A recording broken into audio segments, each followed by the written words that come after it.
L'amour. Fébrile. Générosité. Reconnexion. Authenticité, ouais.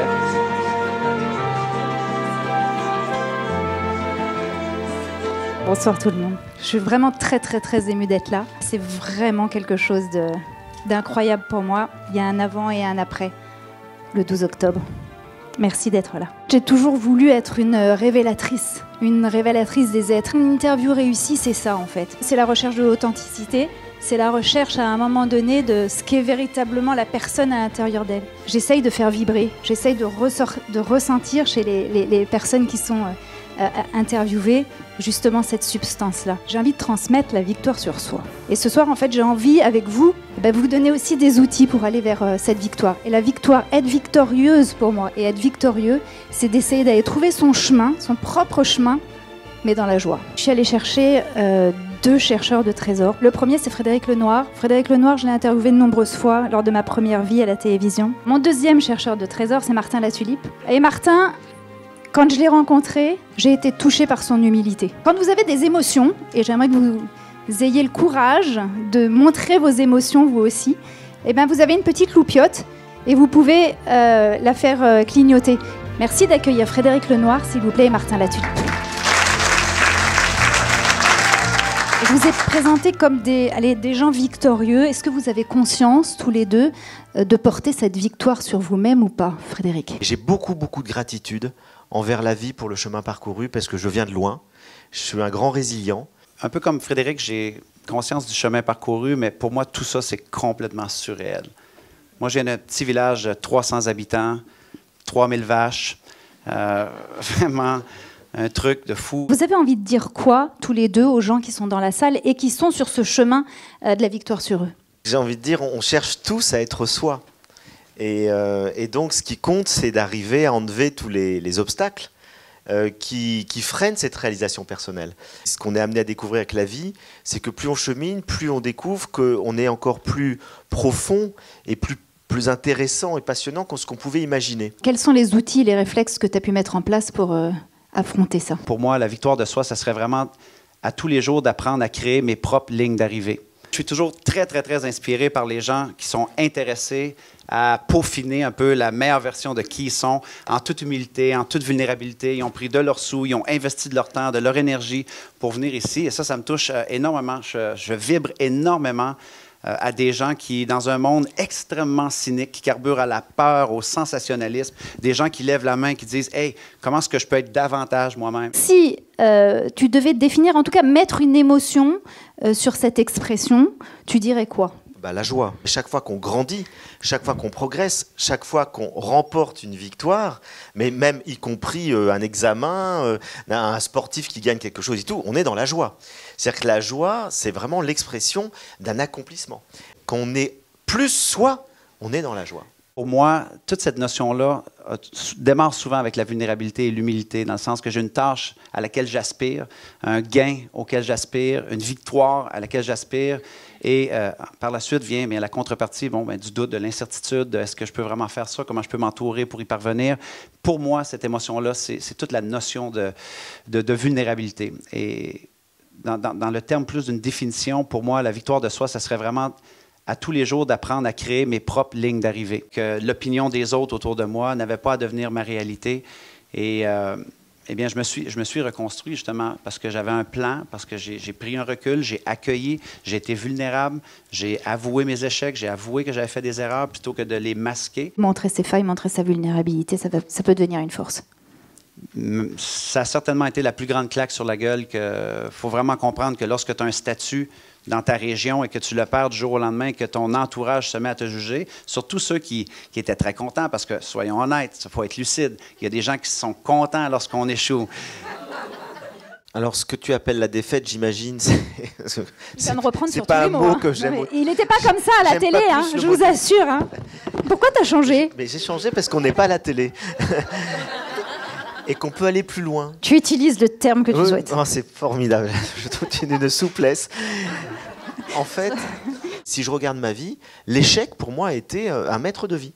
ça m'a permis de grandir, ça m'a permis d'ouvrir des portes, comme tu le disais, qu'on n'avait pas forcément imaginées. Et en fait, la vie est un extraordinaire maître qui nous guide à travers tout, y compris les échecs. Les maladies, les difficultés qui sont là pour nous dire il y a quelque chose d'autre à découvrir, à aller plus loin, à changer ton regard, à changer ton état d'esprit. Et lorsqu'on voit la vie comme ça, mais la vie est totalement magique. La première clé pour moi est certainement d'éviter d'aller naviguer dans la culpabilité. Moi, je crois sincèrement qu'on devient nos intentions. On porte en soi notre malheur et notre bonheur. Quelqu'un qui est heureux quelque part sera heureux partout. Quelqu'un qui est malheureux quelque part sera malheureux partout. Peu importe les conditions extérieures. C'est important d'accepter de s'être trompé. Et souvent, on a de l'orgueil par rapport à ça, et puis on a peur du regard des autres. Et c'est vrai, quand je suis rentré au monastère, personne de mon entourage ne l'a accepté. Tout le monde a dit « t'es fou ». Parce que je venais d'être converti, je découvrais l'évangile et je trouve ça génial, alors que j'avais un regard avant très critique vis-à-vis de la religion chrétienne. Et d'un coup, on me dit, mais attends, avec l'intelligence que tu as, comment tu peux rentrer au monastère, sachant ce qu'est l'Église, si tu veux, avec tous ses défauts, etc. Je dis, mais je m'en fous de l'Église, c'est le Christ qui m'intéresse et c'est une vie contemplative. J'ai beaucoup de défauts, mais j'ai une qualité qui m'a servi de manière incroyable tout au long de ma vie pour rebondir, ça s'appelle la flexibilité. Je suis souple. C'est-à-dire que je ne me rigidifie pas. Et donc, et ça, je pense que c'est une qualité qu'on peut cultiver. Si vous ne l'avez pas naturellement, moi je l'ai naturellement. C'est-à-dire que je me plante, et ben je rebondis autrement. Et si vous n'avez pas cette qualité, cultivez-la. En 2001, j'ai eu le privilège, comme tu as mentionné, d'agir à titre de capitaine de l'équipe canadienne de hockey au championnat du monde universitaire. Et pendant la compétition, ce qui s'est passé dans un jeu de routine, il y a eu une mise en échec percutante au centre de la glace et j'ai été atteint par une lame de patin par un joueur adverse qui est venu ici littéralement me trancher la gorge et me faire frôler la mort de quelques millimètres, si on peut l'exprimer ainsi. Et en fait, ça, c'est important pour les gens qui assistent à cette rencontre-là, Laura. Je me suis fait une promesse subtile cette journée-là, alors que le médecin est en train de me sauver la vie, que si je sortais vivant de cet incident-là, j'allais essayer d'aller littéralement repousser mes propres limites constamment au quotidien. Et je ne sais pas ici si vous êtes déjà fait une promesse d'améliorer votre vie, personnelle ou professionnelle, oui ou non? Et que là, rapidement, dans les jours qui s'en ont suivi, les semaines, vous avez réalisé qu'il existe un grand canyon entre l'intention et l'exécution. Comment tu fais pour t'aimer de manière inconditionnelle? 10 ans de thérapie. Okay. Alors j'ai fait de Vous la êtes prêts ou pas? J'ai fait de la gestalt thérapie, j'ai fait du rebirth, j'ai appris à m'embrasser et à me faire des câlins, j'ai appris plein de choses. Mais oui, parce qu'avant je le cherchais tout le temps chez les autres. Maintenant, j'en ai plus besoin. Et si l'échec que tu es en train d'avoir serait juste en train de créer la combinaison pour te permettre d'ouvrir ta prochaine victoire. Et moi, je crois que dans cette notion-là, oui, c'est une question de philosophie, c'est une question d'état d'esprit, vraiment d'avoir cette conscience-là que bien, la combinaison que je suis en train de créer, que je l'aime ou que je ne l'aime pas, c'est quand même en train d'entrer la clé de ta vie pour te permettre d'ouvrir la prochaine porte à laquelle tu aspires. Ça aussi, ça nous fait du bien. Si vous voulez traverser un fleuve et puis que le courant est contraire, eh ben faites la planche. Laissez-vous porter, puis le courant vous amènera finalement dans le lâcher-prise, il vous amènera ailleurs. Et quand on fait ça, on s'aperçoit très souvent que la vie nous amène à un endroit qu'on n'avait pas imaginé. On n'avait pas projeté ça. Et de fait de lâcher, d'abord on souffre beaucoup moins de la souffrance qu'on a d'être contrarié par rapport à notre objectif.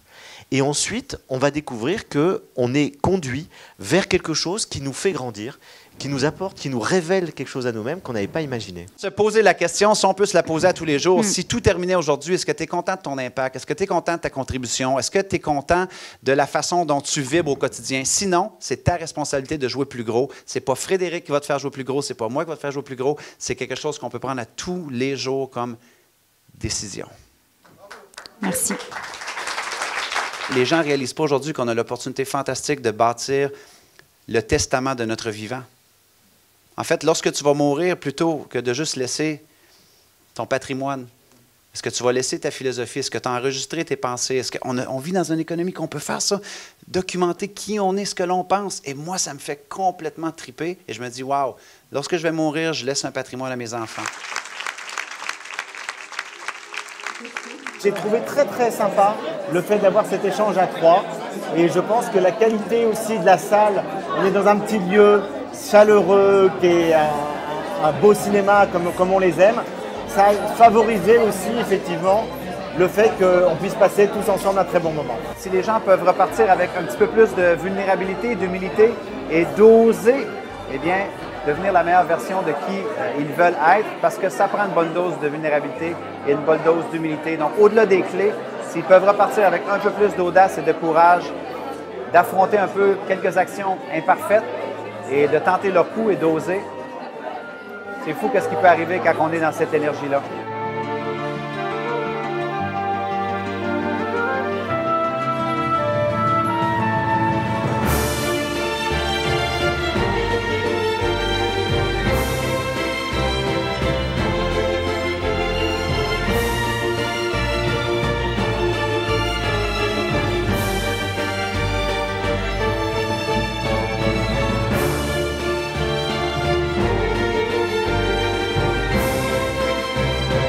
Prise de conscience pour moi à travers des moments de légèreté et d'humour. On peut avoir des hauts et des bas, mais il faut juste garder l'espoir et garder le rêve d'arriver là où vous voulez aller. C'est un beau cadeau que Laura, Martin et Frédéric nous ont fait ce soir. Je trouve ça riche d'apports, de petites clés magiques et on ressort revigoré.